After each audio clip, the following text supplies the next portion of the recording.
इंद्र नाम की पहले पदवी हुआ करती थी, जैसे आजकल पद बताया प्रधान, प्रधानमंत्री, मुख्यमंत्री, एमएलए, एमपी, ऐसे पहले पद हुआ करते थे। पहले ये वोट नहीं पड़ते थे जैसे आजकल वोट पड़ते। पहले जो तपस्या में सफल हो जाता था वो ही देवता का राजा इंद्र बन जाता था। और जब कुर्सी की आज से खींचा तानी नहीं रही है, बहुत दिना पहले से रही। जब कुर्सी जितनी बैठे हुए में ना टूट रही उतनी जब खींचा तानी में टूट रही।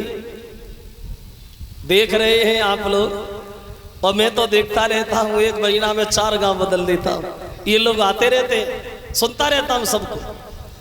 आपने कभी अंदाज किया हो, वैसे ये लोग कभी गांव में घूमने को ना आए और जब वोट पड़वे को नंबर आए तो फिर देखो गली गली छाने बात। नेतन की मीठी बात और जे वोट मांगे जोरे हाथ और पीछे से जे मारे लात, कैसी राजनीति है।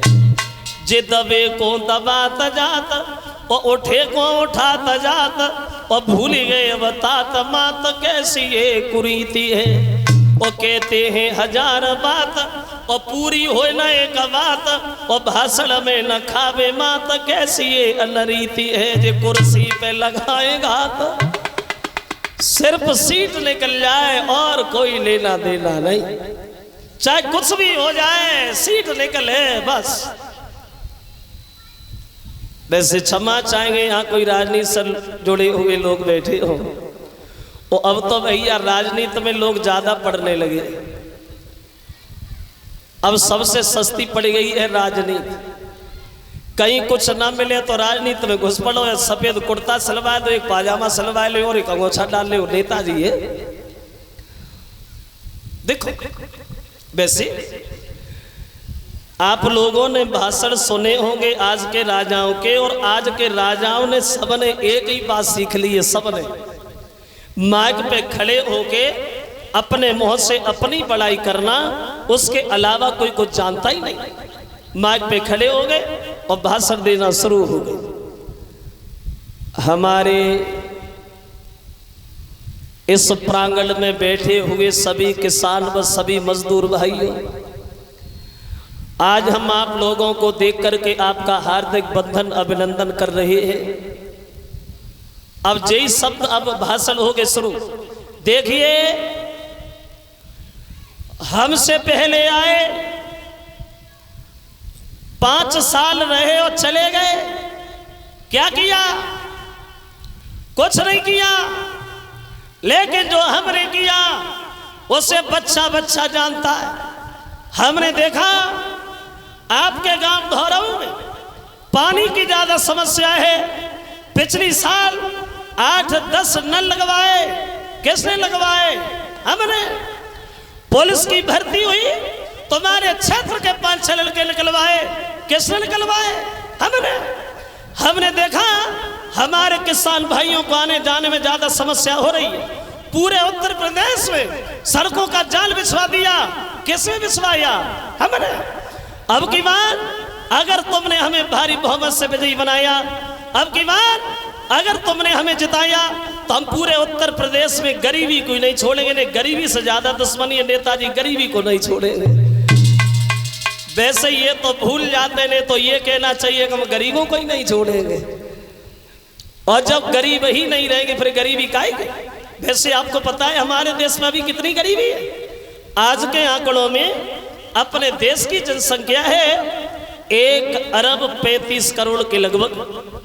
हमारे देश की जनसंख्या 1 अरब 35 करोड़ की, 1.25 अरब के लगभग। और कर्जा कितना है?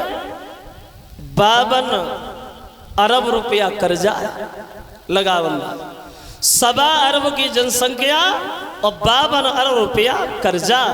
जो बच्चा भी पैदा नहीं हो पाया है, जो बच्चा भी अपनी माँ के पेट में ही पल रहा है, वो भी बच्चा आज के आंकड़ों में 6,660 रुपए का कर्जेदार है।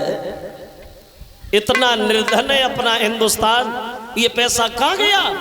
अरे गया कहाँ? जिसे मिला उसने अपनी जेब में घुसे लिया। हमें तुमसे मतलब नहीं, हमें खुद से मतलब है।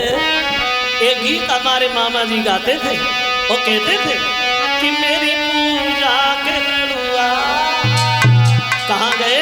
तो बोले कि मेरी पूजा के लड़ुआ वो गणेश खा गए जी, मेरी पूजा के लड़ुआ।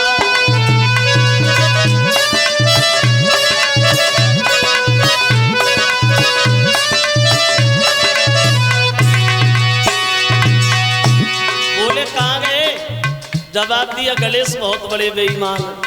हमने लड्डू सामने रखे, आंखें बंद की, आंखें खोली, लड्डू खाए। बोले कहाँ गए कि गणेशी खा गए?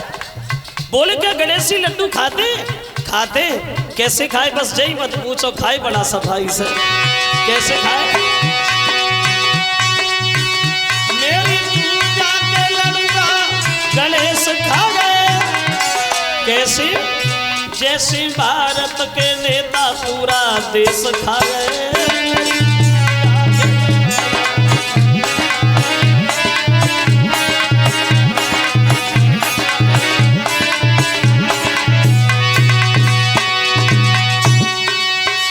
जैसे भारत के नेता पूरा देश खा गए और बिजली वाले पति के तीनों फेस खा गए।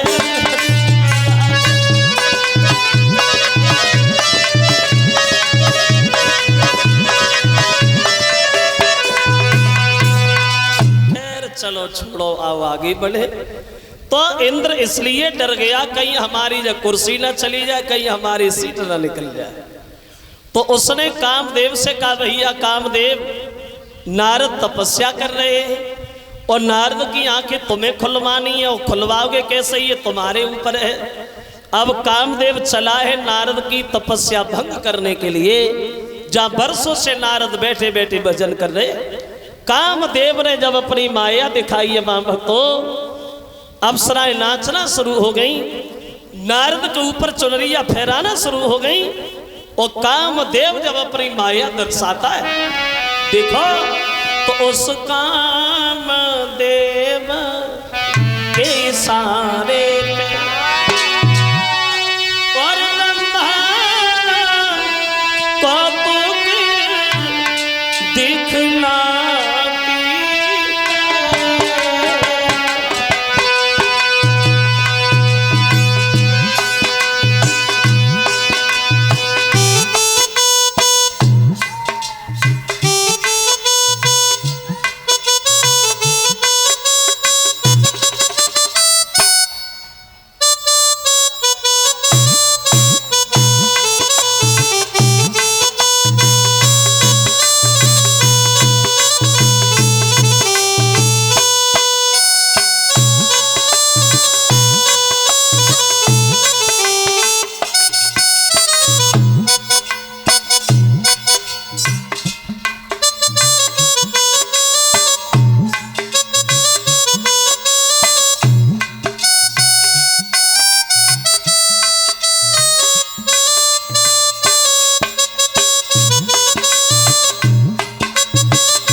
नारद की आंखें खुलवाने के लिए अप्सराओं को आगे बढ़ाता है, पूर्ण उपाय करता है।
ताकत झोंक दी कामदेव ने, लेकिन नारद आंखें नहीं खोल रहे हैं। वो दशा बनी है पर्वत में।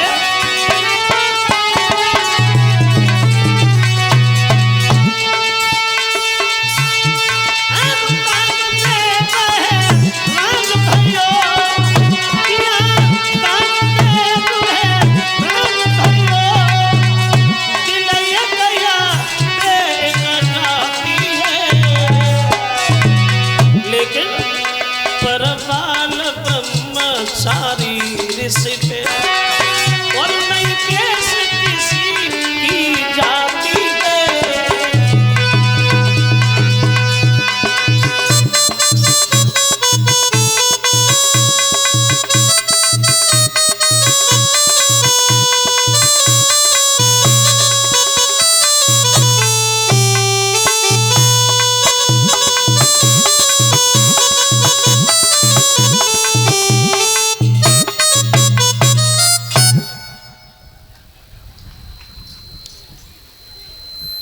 एड़ी से चोटी तक की ताकत झोंक दी कामदेव ने, लेकिन ब्रह्मा पुत्र नारद के नेत्र नहीं खुलवा पाया।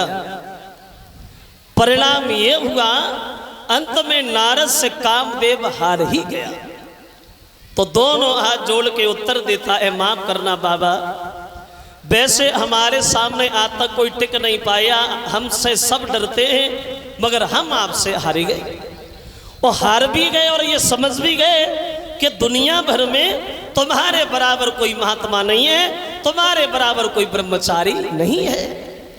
अब कामदेव ने तो नारद की प्रशंसा करी, लेकिन जब नारद के नेत्र खुले तो नारद को अपने ऊपर घमंड हो गया। और एक बात जरूर ध्यान रखना, घमंड ऐसी चीज है, ये घमंड ही आदमी को पतन की तरफ धकेल ले जाता है। चाहे वो विद्वान रहा हो, चाहे वो पहलवान हो, चाहे वो धनवान हो, जिस आदमी के मन में थोड़ा भी घमंड आया समझो वो तो गया, घमंड हो गया। मन में सोच लगे बाजी माँ, आज हमने वो काम करके दिखाया जो दुनिया भर में कोई कर ही नहीं सका। मैंने कामदेव के ऊपर विजय पाई है, मैंने कामदेव को जीता है, और जीत भी क्यों नहीं लेता, आखिर को बाल ब्रह्मचारी है देवसी नारद।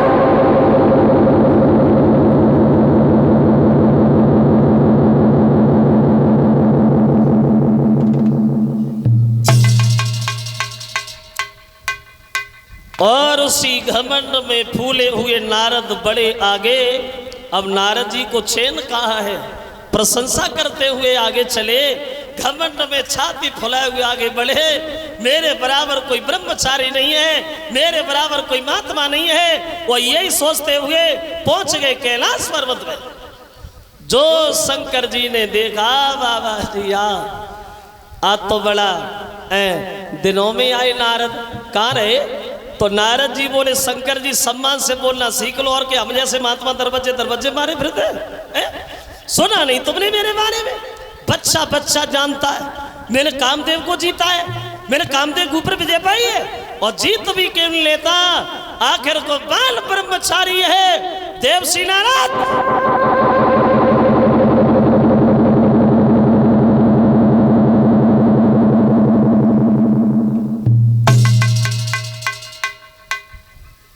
नारद की सुने बात को बिरह गए भोए चढ़ाए। शंकर जी बोले, नारद एक काम करना, क्या? जो घमंड भरी बात तुमने हमसे कही, जब बात कभी भूल करके भगवान नारायण से न कहना, नहीं तो नतीजा गलत हो जाएगा, क्योंकि हम तो भूले हैं, हमें दुनियादारी से कोई मतलब नहीं। लेकिन उससे नहीं कहना, नहीं बात बिगड़ जाएगी। बार बार बुनई मुन तोई और जिमे जे कथा सुनावो मोई, ये बात उनसे न कहना। तो नारद जी बोले, प्रभु मैंने क्या कोई चोरी की है, कोई डकैती डाली है? बहुत बड़ा काम किया है, कामदेव को जीता है हमने, कोई छोटी बात है? उठे और चल दिए, बीड़ा बजाते हुए आगे बढ़े, और वही गीत है नारद का गुनगुनाती हो चले धीरे धीरे आगे।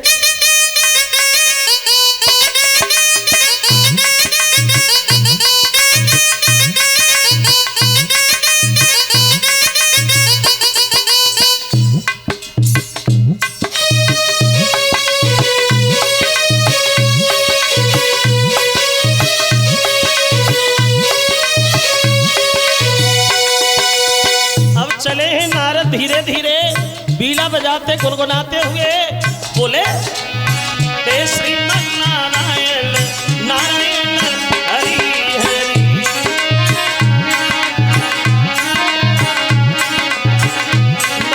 नारायण नारायण हरि हरि।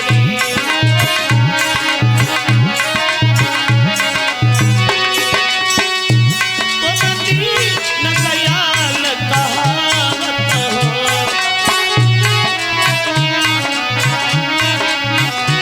फिर क्यों नहीं तरस दिखावत हो।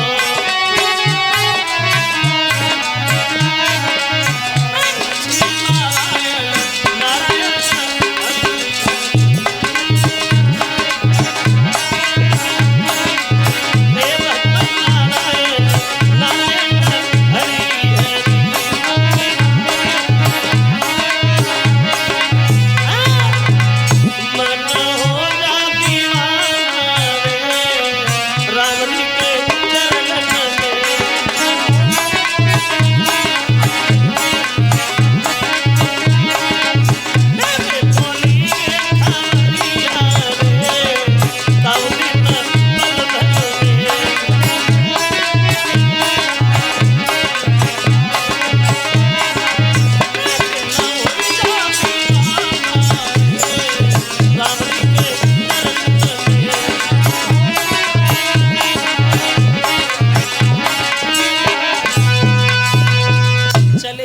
धीरे धीरे आगे बढ़े हैं घमंड में।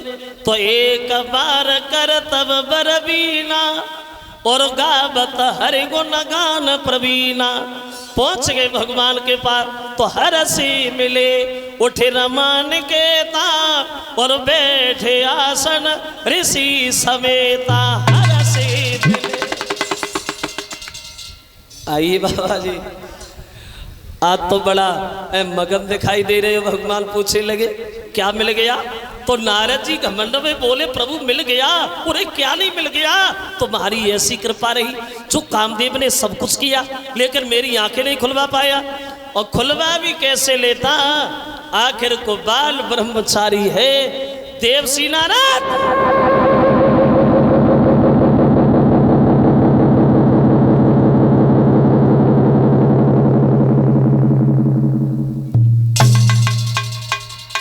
देखो, कहाँ भोले बाबा ने ये मना किया था कि घमंड भरी बात कभी भगवान से न कहना, लेकिन नारद घमंड में इतना भूल गए जो शंकर जी की कही हुई बात भूल गए और सारी मर्यादा के दिवाले ही भूल गए।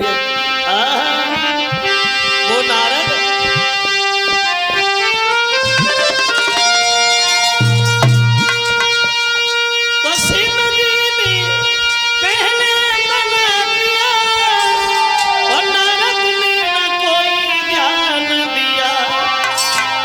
कामदेव को जीतने में वो इतना भारी अभिमान।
में नारद फूल गए।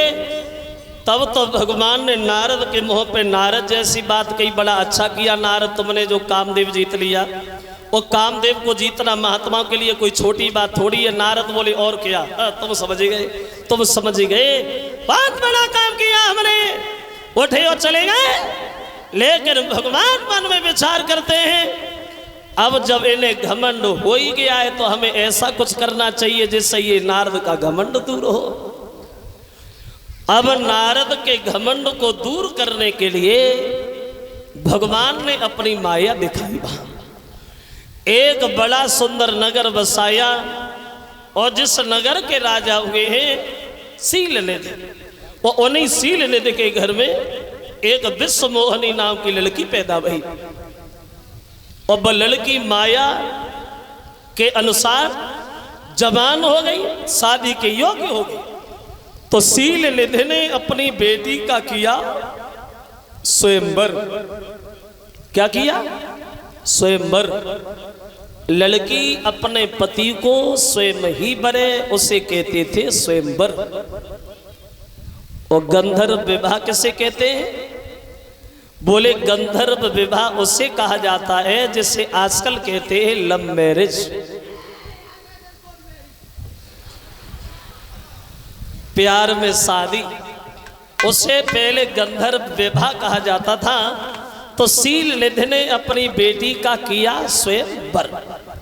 और उस स्वयंवर से 2 दिन पहले नारद गए निकलते हुए और नगर की तरफ देखा तो मन में विचार किया नगर तो सुंदर है ही, चलो राजा से भी भेंट करें। और शीलनिधि से नारद की भेंट हुई। तो शीलनिधि ने बड़े सम्मान से बिठाया। बाबा जी, बड़े शुभ घड़ियों में पदार्पण हुआ आपका, बड़े शुभ अवसर पे आए हैं आप। अब आप आई गए हो तो कल परसों हमारी बेटी की शादी है, क्या आप भविष्य बता सकते हो? नारद बोले बिल्कुल पागल, बिल्कुल पागल। और सुना नहीं तूने मेरे बारे में? बच्चा बच्चा जानता है, जब मैं कामदेव को जीत सकता हूं तो क्या भविष्य नहीं बता सकता है? अरे बुला लड़की को। उधर से विश्व मोहनी को बुलाया, लेकिन कैसी थी वो भगवान की माया। वो लड़की इतनी सुंदर थी, इतनी सुंदर थी, जो नारद ने लड़की की चेहरा की तरफ देखा तो पलक चलाने का ध्यान ही भूल गए, चेहरा पे चक्कर बने गए। सोचने लगे परमात्मा, इस लड़की की भाग्य रेखा बड़ा सुंदर है, इसकी जिससे भी शादी होगी वो अमर हो जाएगा और दुनिया भर का कोई भी इंसान उसे हरा नहीं पाएगा। अब मैं महात्मा बन के नहीं जीना चाहते, अब मैं तो शादी करेंगे। और शादी करेंगे तो इसी लड़की से करेंगे। अगर इस लड़की से शादी नहीं भाई तो हम जिंदगी में जिएंगे नहीं कि कब बाल ब्रह्मचारी है। कौन बताए भविष्य की बातें? अब नारद अपने ही भविष्य में खो गए। वो ऐसा ही नहीं तो छोड़ कर हाथ बेटी का नारद चले, वो दिल में बातें छुपी की छुपी।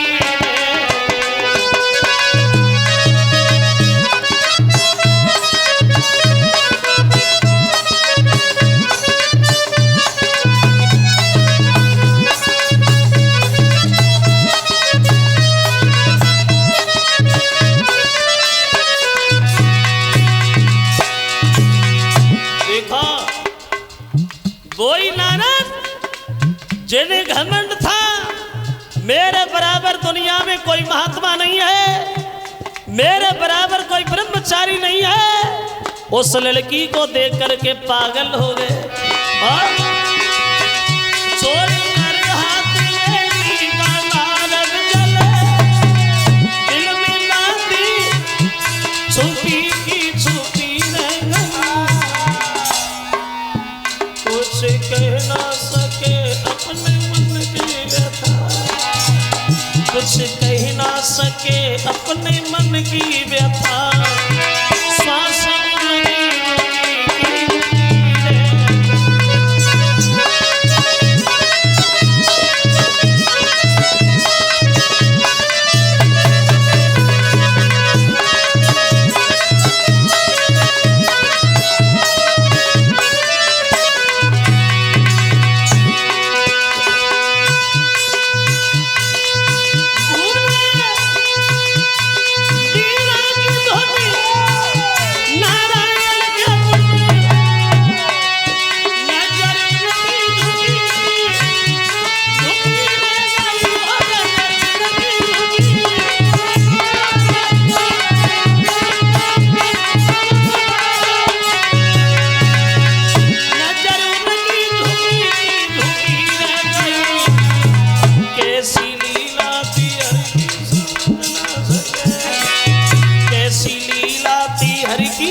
समझ ना सके कली दिल की खिली खिली है।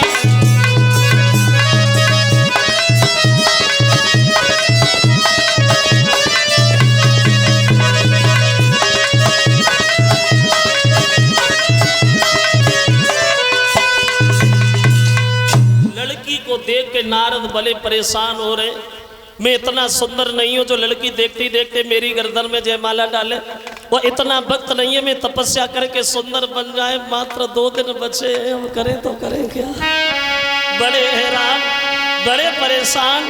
वो ऐसा ही नहीं भक्तो नारद, अब दिन में पड़े न चैन और रात को नींद न आती है।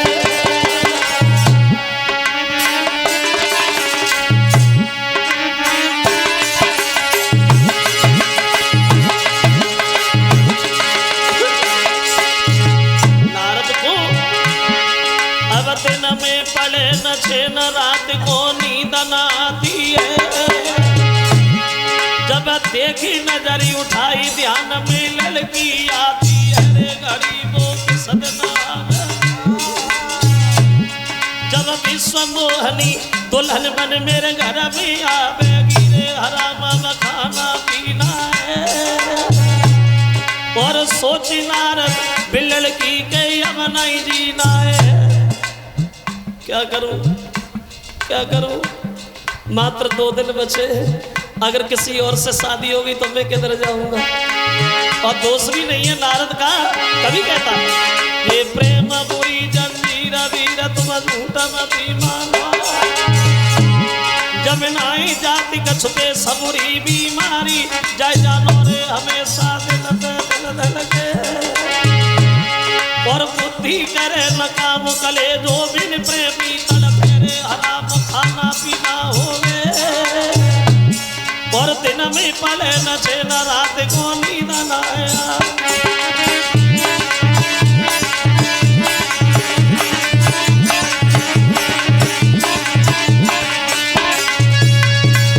लड़की को देख के बड़े पागल है नारद। मैं इतना सुंदर नहीं हूं जो हमारे गर्दन में जयमाला पड़े, वो इतना भक्त नहीं है जो हम तपस्या भी करें सुंदर बने। अब नारद के दिल में आया चलो भगवान से मिलेंगे और भगवान से रूप मांगेंगे और उनसे कहेंगे आप मुझे सुंदर बना दो। फिर नारद ने सोचा अगर भगवान के पास चलोगे तो बड़ा देर लगेगी, चलो भगवान कहीं बुला लेते हैं।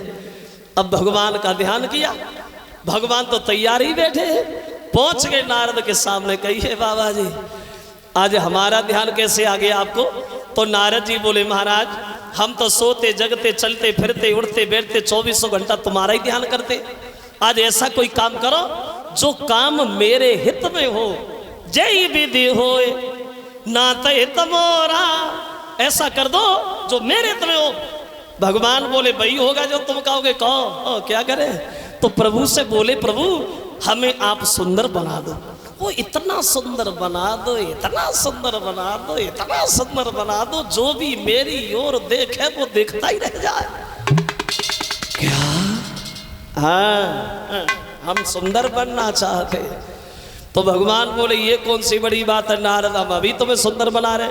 अब नारद को भगवान ने सुंदर बनाया, बहुत सुंदर बना दिया। अब शरीर तो सुंदर बनाया लेकिन चेहरा बंदर का बना दिया। शरीर सुंदर और चेहरा बंदर का। अब तो शरीर को देख देख के नारद बड़े मगन हो रहे। अब तो शादी होगी, जरूर होगी। जैसे ही हम स्वयंवर में जाएंगे लड़की मुझे देखेगी, भागेगी, लोग पकड़ेंगे फिर भी नहीं मानेगी और भाग करके मेरी गर्दन में जयमाला डाल देगी। नारद शादी करके धीरे से लेकर आएंगे, हमें क्या करना। अब चले, शरीर दिखाई दे रहा, चेहरा दिखाई नहीं दे रहा। मन में विचार आ रहे नारद के कि बन के सिंह बाला, के बन के सिंह बाला ओ हमार घर नी ओ बन के सिंह बाला।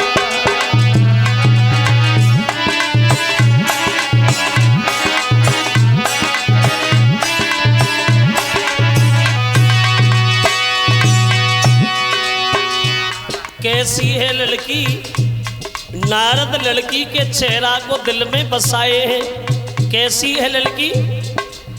काले काले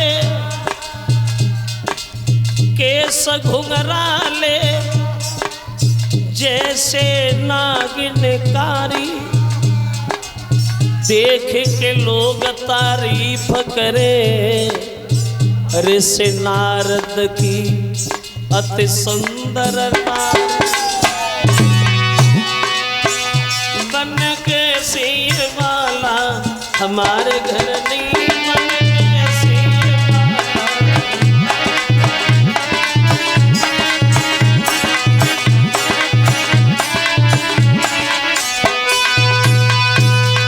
चल दिए नारद घमंड में, सुंदरताई के रूप में पहुंच गए जहां दरबार में राजकुमार बैठे हैं अपने अपने आसन पे। सबसे ऊंचे से सिंहासन पे नारद विराजमान हो गए। लोग हमें ही देखे हम सुंदर कितने हैं।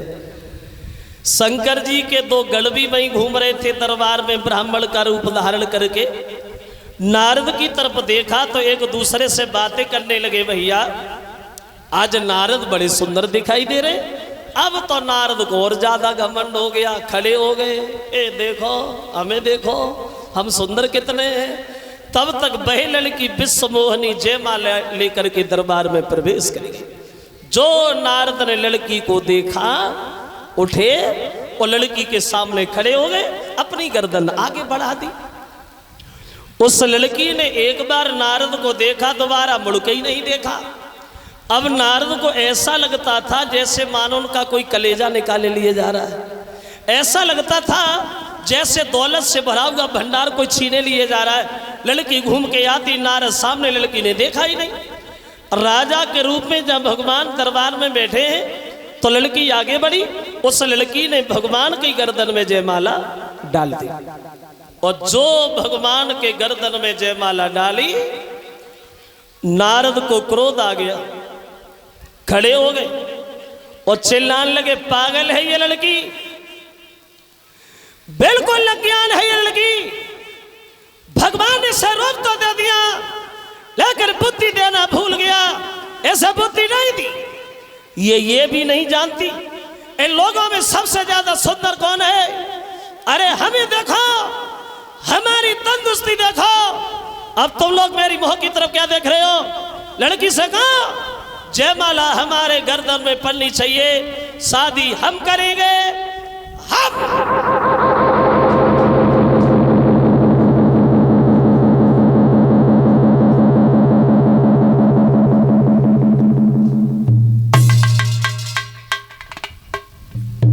तब हरिगन बोले मुस्क्याई, और निज मन मुकुट बिलो कहु जाई।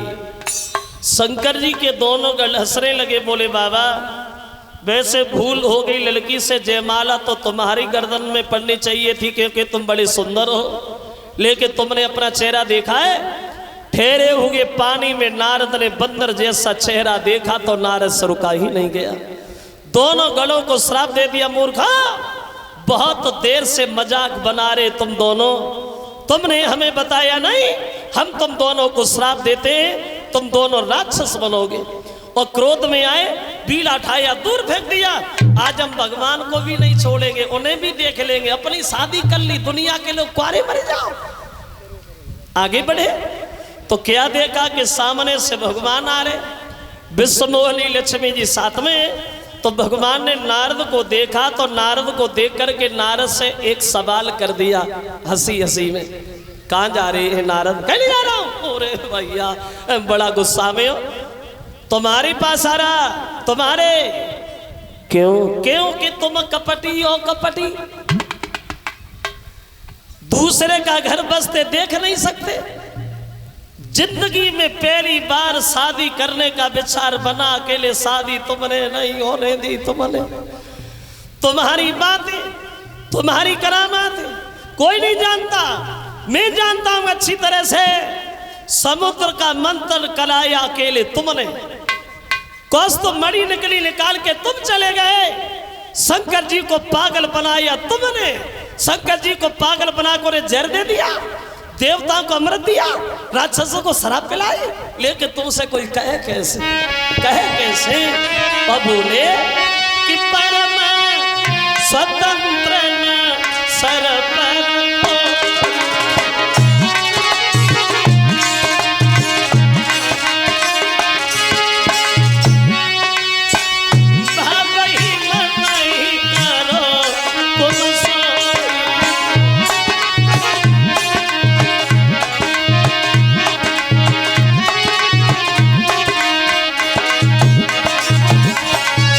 तुम्हारे सर पे तो कोई है ही नहीं, जो मन में आता भाई कर देते नारायण। लेकिन भले घर पे ना दे दिया तुमने, जिस लड़की के पीछे मुझे भोजन अच्छा नहीं लगा, जिस लड़की के पीछे मेरी नींद हराम हो गई, उस लड़की को छीन के तुम ले तो जा रहे, ले जाओ। एक दिन वो होगा, इसी लड़की के पीछे तुम्हें भूतल पे जाना पड़ेगा।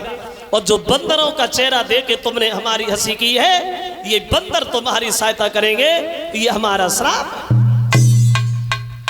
बाद में जब भगवान ने अपनी माया हटाई तो नारद ने क्या देखा? ना वह लक्ष्मी जी है, ना विष्णुमोहनी है, कोई नहीं है। और जो नारद को ज्ञान होगा तो नारद पैरों पे गिर पड़े, बोले प्रभु मेरा श्राप झूठ हो जाए, मेरा श्राप खंडित हो जाए, हम शादी नहीं नहीं नहीं, हम तो बाल ब्रह्मचारी हैं। भगवान बोले जो होना था वो हो गया ब्रह्मचारी जी। अगर तुम्हें तकलीफ है, कष्ट है, तो जपो जाए शंकर सतनामा, और हुई है हृदय तुरत विश्रामा। अगर तुम्हें मन में दुख है तो तुम शंकर जी का भजन करो, क्योंकि शंकर जी के भक्त हमें ज्यादा प्यारे हैं। तो वो विद्वान ये कहता है, उधर शंकर जी के दोनों गण रावण कुंभकर्ण बने हैं, विष्णु भगवान राम बने हैं, विश्व मोहनी सीता बनी है, बंदर ने राम की सहायता की है, इसलिए प्रभु श्री राम को भूतल पे आना पड़ा, इसलिए अवतार हुआ था राम का।